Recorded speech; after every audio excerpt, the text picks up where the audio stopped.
Bon, alors aujourd'hui, on va parler des EPI. Mais pas les EPI de maïs. Hein.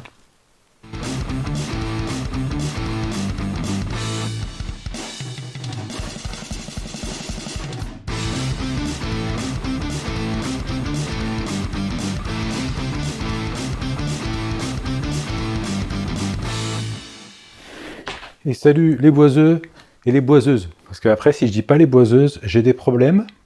On me dit oui, t'as pas dit les boiseuses.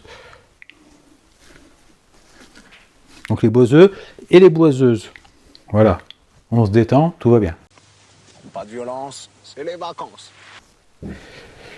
Oui, alors ça, c'est pas tout à fait un EPI. Ça, c'est mon café.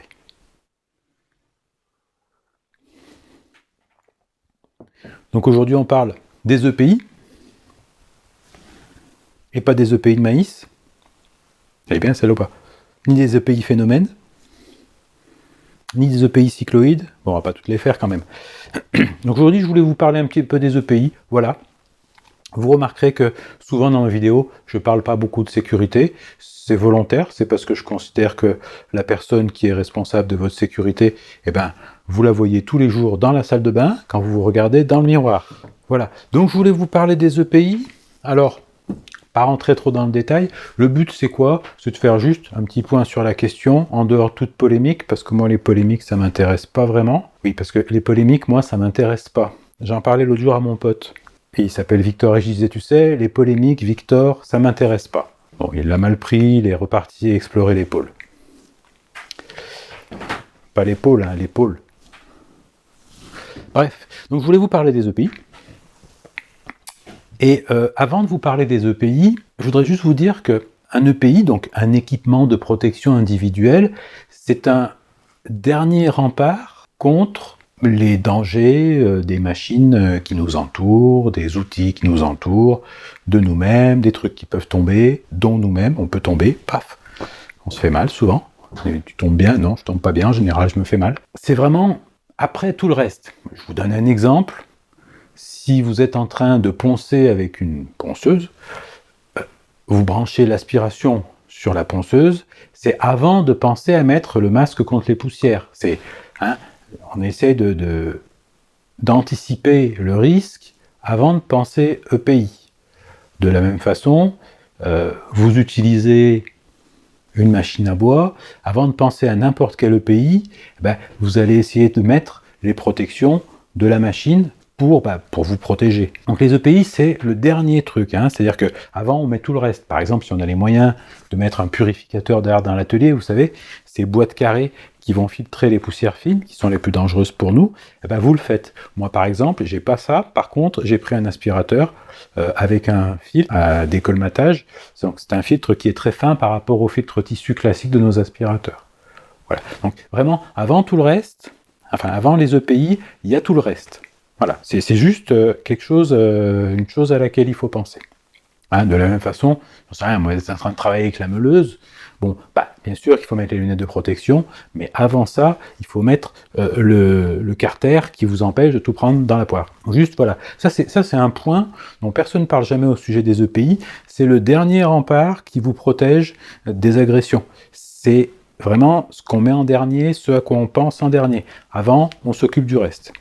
Voilà, on essaie de capter le danger à sa source. Donc ça, j'en parle plus. Je vais vous donner aussi quelques petits liens, parce qu'il y a les EPI, donc il y a la protection de la personne, il y a le bon sens, et puis il y a la loi.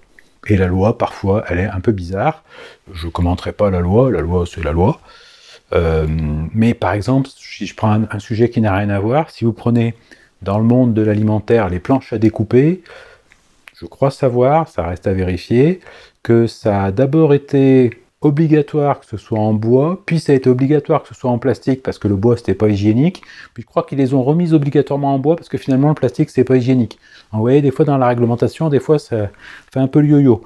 Donc pour moi c'est à relativiser comme tout le reste. Pareil, un sujet auquel on ne pense jamais sur les blessures, avant de commencer à penser à mettre des machins, des trucs, bien souvent le positionnement de votre corps dans l'espace va être important. Par exemple, si vous vous baissez pour ramasser quelque chose, vous savez qu'il y a des postures qu'il faut éviter parce que hernie discale, lombaire, machin, truc, etc. Donc, quand on peut éviter de soulever un quintal tout seul, il vaut mieux le faire, ça évite de se faire mal au dos. Hein. Donc ça aussi c'est important, encore une fois, le bon sens avant le reste. Un autre point aussi quand même, les outils à main. C'est pas parce qu'on utilise un outil à main qu'il n'y a pas de risque de danger. Selon le rapport annuel de 2019 de l'assurance maladie, la manutention manuelle, c'est la première cause d'accident du travail. Autrement dit, quand je déplace des trucs. De la même façon, les outils à main sont responsables de 22% des accidents du travail du secteur de la menuiserie bois et PVC. L'outillage à main cause d'abord des dommages. Voilà. Donc ça, c'est à savoir aussi. C'est pas parce que ça fait pas de bruit et parce que c'est juste un ciseau à bois qu'on peut pas se faire mal avec. Vous pouvez très bien perdre un doigt avec un ciseau à bois, ça peut arriver. Voilà, donc on n'en parle plus de ça.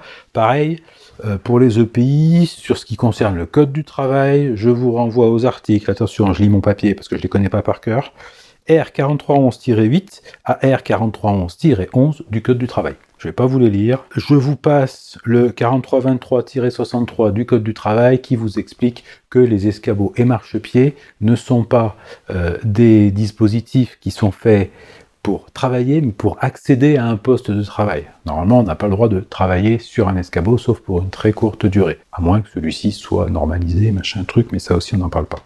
Je vais aussi passer 2-3 trucs, notamment le casque. Pas le casque anti-bruit, le casque de chantier. Évidemment, quand vous êtes sur chantier, il faut porter un casque, parce qu'il y a toujours un idiot qui vous fera tomber une caisse de marteau sur la tête.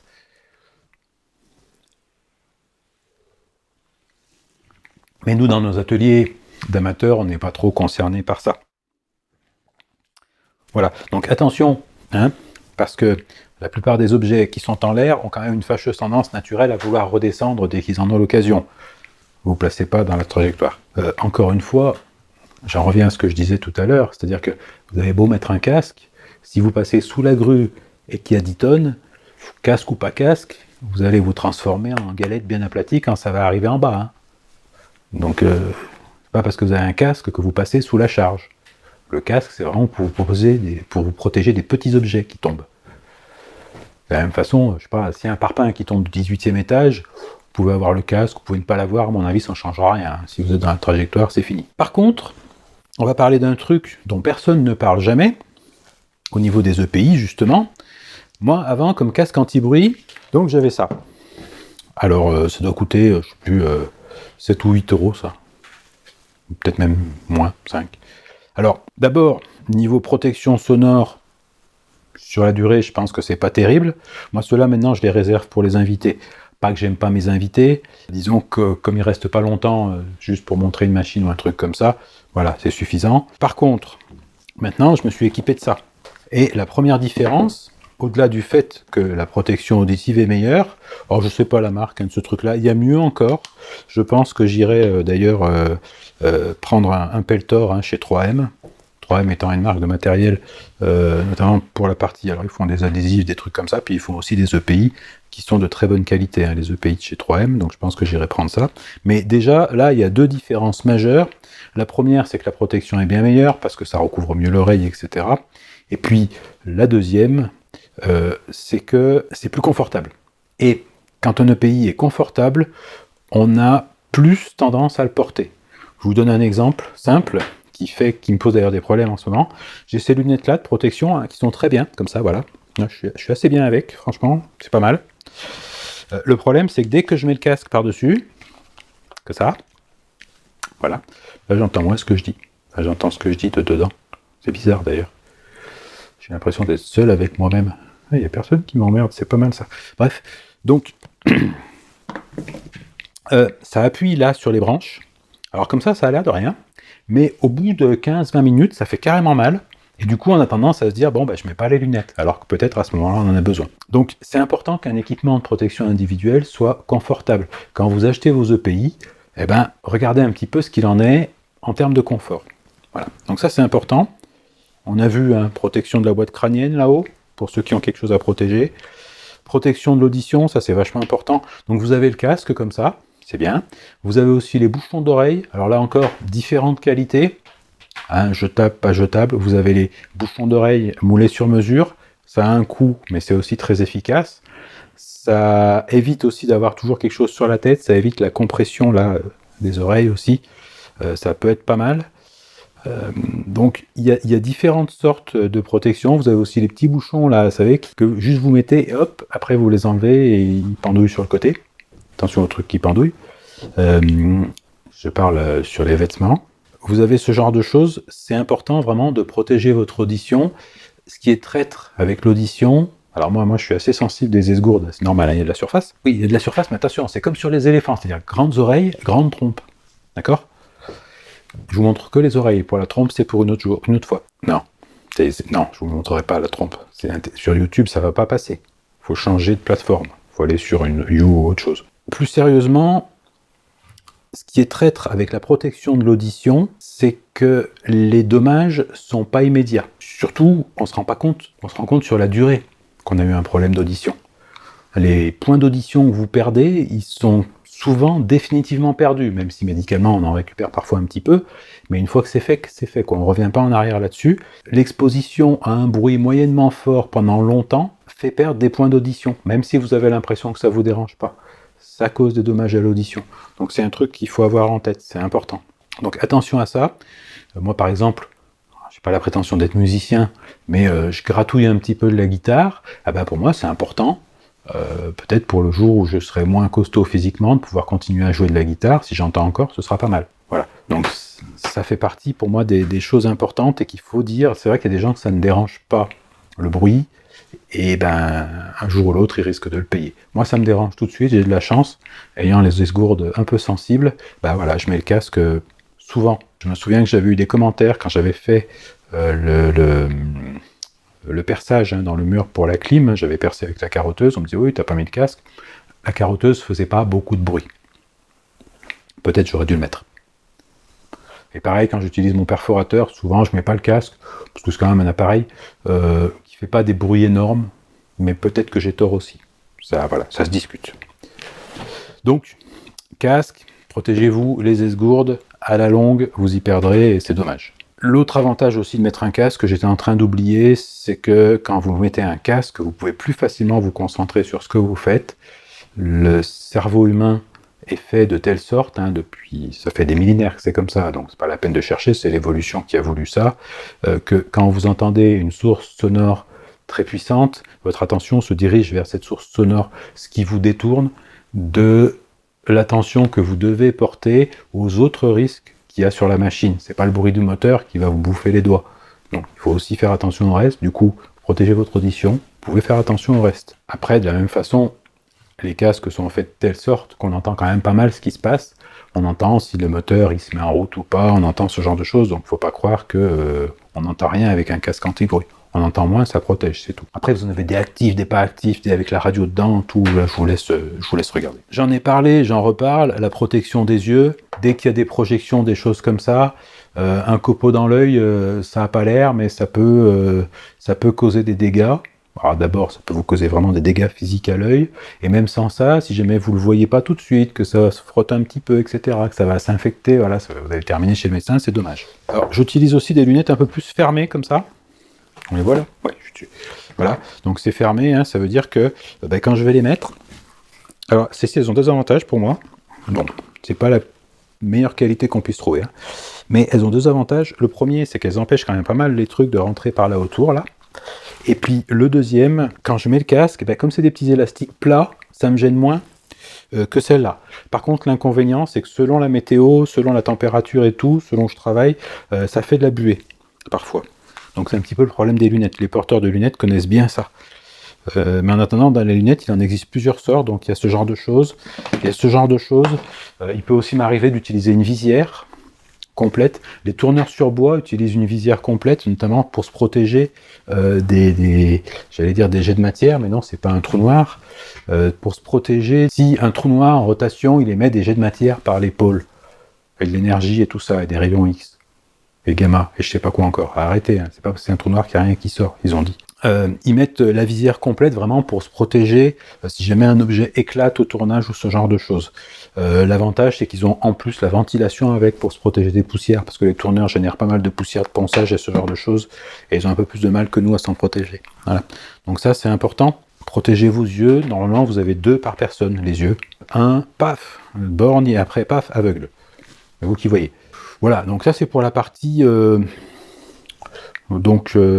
crâne on a dit, les oreilles on a dit, il va nous rester la partie respiratoire. Il y a vraiment plusieurs risques dont on souhaite se protéger. Déjà, il y a la première chose, il y a les poussières. Alors les poussières d'une manière générale, prenez un masque FFP2 standard, ça vous protège pas mal de tout ce qui est poussière. Comme je l'ai dit tout à l'heure, avant de vous mettre un masque sur le nez, commencez déjà par mettre les aspirations en route, hein, ça c'est pas mal. Truc à la con, on pense toujours à utiliser les protections quand on utilise des machines, mais jamais quand on est à la main. Et c'est une erreur, surtout en ce qui concerne le ponçage, parce que quand vous allez utiliser une ponceuse ou ce genre de choses, vous mettez l'aspirateur derrière, et honnêtement, les ponceuses avec l'aspiration derrière, ça émet pas trop de poussière, faut être honnête, c'est assez efficace. Là où c'est un petit peu traître, c'est que, par exemple, vous allez prendre votre cale à poncer, puis vous allez commencer à poncer à la main. Et là, il n'y a aucune aspiration, et vous vous agitez dans la poussière, donc vous faites un espèce de bain de poussière, comme ça, et vous êtes en plein dedans. En plus, ça va être des poussières assez fines, les poussières de ponçage, hein. C'est pas comme quand vous rabotez, les copeaux, ils vont pas rentrer dans les poumons. Du coup, on oublie de mettre le masque dans cette situation, et c'est dommageable parce que c'est la situation dans laquelle on utilise, on génère vraiment beaucoup de poussière et on est très exposé à la poussière. Donc il faudrait penser théoriquement, et je reconnais que je le fais pas tout le temps, à utiliser le masque à poussière quand vous faites du ponçage. Donc il y a ça comme masque à poussière, et puis il y a des masques un peu plus costauds. Vous avez des masques avec des filtres qui sont très efficaces de ce type-là. Alors en termes de filtration, on est toujours sur du FFP2. Par contre, c'est un masque qui va être avec une partie en caoutchouc comme ça, et qui va mieux plaquer sur le visage. Voilà, donc c'est encore plus efficace. Si vous pouvez privilégier ce genre d'équipement, je vous suggère grandement de le faire. Ensuite, on se protège des poussières, mais on va aussi vouloir se protéger, surtout dans le domaine de la menuiserie, et notamment quand on attaque la partie finition, des produits qu'on utilise, donc de tous les solvants. Et pour ça, vous allez avoir différents types de cartouches. Et là-dessus, encore, je vous conseille de vous renseigner sur les sites qui vont bien. Mais si vous allez sur le site de 3M, par exemple, vous avez toute une gamme de cartouches qui vont vous protéger de différents risques. Hein. Vous allez avoir des cartouches toutes simples pour la poussière. Après, vous allez avoir des cartouches pour différents solvants. Vous allez avoir des cartouches pour les gaz toxiques, etc., etc. Donc, avec le même masque, vous pourrez vous protéger de pas mal de dangers différents. L'avantage que vous avez avec un masque de ce style-là, c'est que il ne va pas vous tirer sur le nez, parce que il est fait avec un système qui vient s'accrocher vraiment derrière.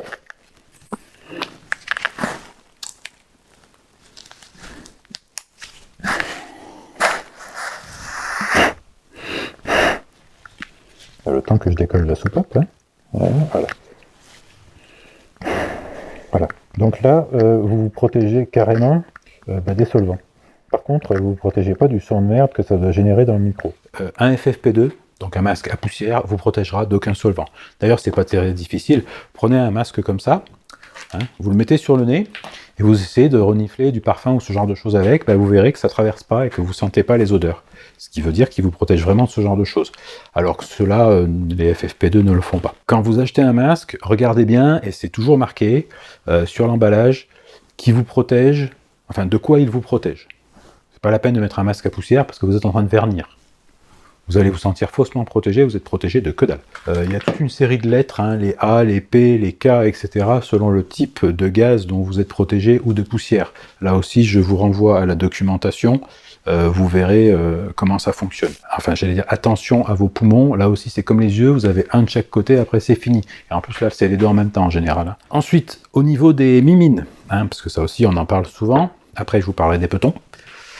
Donc pour les mains, moi j'utilise plusieurs types de gants. Alors, je vous rappelle que théoriquement, on n'utilise pas de gants avec les machines en rotation. Par exemple, si vous utilisez une perceuse à colonne et que vous avez des gants, si jamais vous avez un contact avec la machine, le gant va s'enrouler autour de la machine et il vous emmènera la main. Avec un tour, c'est pareil, etc., etc. Donc théoriquement, on n'utilise pas de gants avec les machines en rotation. Peut-être qu'il y a des pays où la norme est différente, etc. Moi, personnellement, le bon sens me dit que c'est assez logique. Là encore, je ne veux pas polémiquer. Faites ce que vous voulez. Donc, on va les utiliser pour se protéger de différentes choses. Par exemple, quand je suis en extérieur, je vais utiliser des gros gants en cuir un peu fourrés comme ceux-là, voilà. Hein, d'ailleurs, ils ont vécu, ceux-là. Voilà, je vais utiliser ce genre de gants. Hein, c'est des gants de manutention. Alors, ils me protègent grosso modo de deux choses. Ils me protègent de tout ce qui est abrasion des matériaux que je vais prendre. En plus, j'ai remarqué que quand on utilise des gants pour soulever des objets, par exemple, on a plus de force parce que comme on se fait pas mal aux doigts, on a une meilleure préhension. Et en plus de ça, j'ai aussi remarqué que quand on force vraiment pour des objets lourds, des choses comme ça, on se rend même pas compte qu'on se fait mal quand on force. C'est-à-dire qu'on s'ouvre une main, on s'en aperçoit après. Ça m'est souvent arrivé de me couper et de m'en rendre compte que après, alors qu'au moment où je l'ai fait, j'ai rien senti. Parce que quand on force, on sent pas. Il n'y a aucun sous-entendu là derrière. Donc je vais utiliser ce genre de gants, voilà, quand je vais aller chercher des plateaux, que je vais les déplacer vers la scie pour pas mettre des écharpes, ce genre de choses. Alors il y a ceux-là qui sont assez costauds. Après j'en ai des en cuir un peu moins costauds. Voilà, je vais utiliser ce genre de gants. Ensuite, je vais utiliser souvent des gants anti-coupure. Hein. Donc ça a l'air de rien. Mais ce genre de gants sont assez efficaces pour tout ce qui est, contre tout ce qui est coupure. Alors, ceux-là sont bien parce que ils restent quand même assez fins dans l'appréhension de ce que j'ai besoin de manipuler. Et je les utilise notamment sur la raboteuse quand je change les lames. Donc j'aime beaucoup ceux-là. Ça m'évite de me couper. Je me suis coupé une fois avec la raboteuse, ça m'a beaucoup énervé parce que c'est stupide. C'est au moment où j'ai desserré, c'est l'écrou du contrefer, c'est parti un peu vite, j'ai tapé le doigt et je me suis ouvert un doigt. Voilà. Donc, j'utilise des gants anti-coupure. Donc, gants en cuir, vraiment pour quand je fais de la manutention. Gants anti-coupure pour ce genre de choses. Et je vais aussi utiliser, alors ça va vous faire marrer, le même genre que j'utilise pour la vaisselle. Donc, ceux-là. Notamment quand je manipule des produits à base de soude. Alors, ils ne sont pas de la même couleur, c'est parce que c'est deux paires différentes, on s'en fout. Donc c'est des gants qui sont complètement étanches et qui sont faits pour manipuler certains produits chimiques. Attention à ne pas utiliser des gants en latex ou ce genre de choses parce qu'ils vont se désagréger avec certains solvants. Donc utilisez vraiment des gants qui sont faits pour. Vous verrez souvent que sur les gants en latex, c'est marqué ne pas utiliser avec des solvants, etc. Hein, donc petits gants en latex comme ça. Attention à ce que vous allez faire avec. Pour les allergiques au latex, vous avez les mêmes dans une espèce de plastique dont j'ai oublié le nom, en nitrile, voilà. Les gants en nitrile n'ont pas les inconvénients des gants en latex. Donc les gants en latex, c'est pas mal parce que c'est très fin. Si vous faites des petits travaux de finition avec des produits non solventés, ou si vous avez juste besoin de vous protéger les mains, par exemple, parce que vous manipulez du brou de noix, pas arriver au boulot le lundi matin avec les mains noires, parce que voilà, ça fait désordre, vous pouvez utiliser ce genre de gants. Voilà, donc il y a comme pour les masques, un type de gants pour chaque usage. Et là encore, je vous renvoie à ce qui est inscrit sur les gants et à ne pas hésiter à consulter les normes.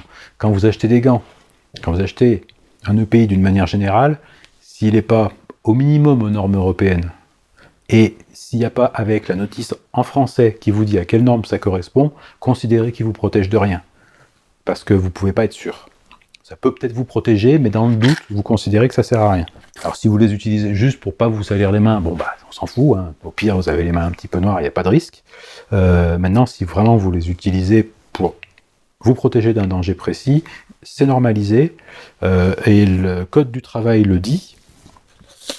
Alors, ça, je l'ai lu quelque part et je vous renverrai à l'affiche. Voilà, le marquage CE est apposé sur chaque EPI et fabriqué de façon visible et lisible et il est indélébile pendant la durée prévisible de cet EPI. Voilà.